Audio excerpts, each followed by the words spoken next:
October's fire season, and while it's only just started, Johnstown has already had a busy year. Cambria County's coroner says they've had 5 fatal fires so far in 2021. It's the most in 16 years.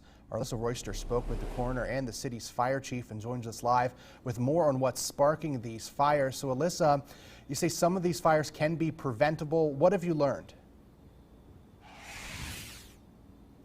Jordan, good morning. Both men tell me that, of course, accidents do happen. So you will have fires that are out of anyone's control. But many of the blazes they do see are, in fact, preventable. Here's how.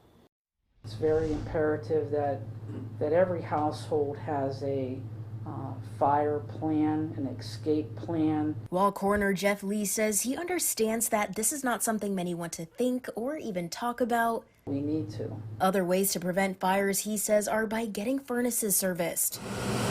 Make sure they're working properly, have batteries checked in our carbon monoxide detectors, our smoke detectors. Fire Chief Bob Statler says having smoke detectors in place is one thing, but they have to be checked and tested. According to the U.S. Fire Administration, people should test their alarms monthly, replace the backup battery at least once every year, and replace the entire smoke alarm every 10 years.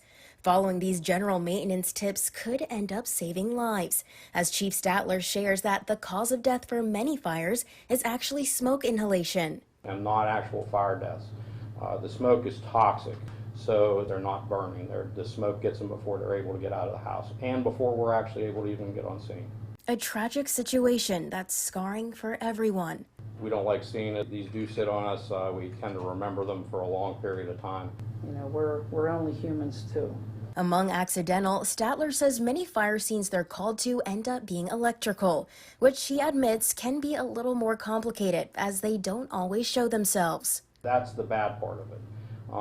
If you're having issues with electricity, and we've had some people say, oh, that light switch hasn't worked in a while or it works off and on, that's a key that there is an electrical issue that should be repaired, because that's where we're running into these problems. Another problem Statler says they're facing comes from many of the Johnstown homes being older, which means out-of-date wiring isn't being replaced. Jordan, back to you in the studio. Alyssa, thank you.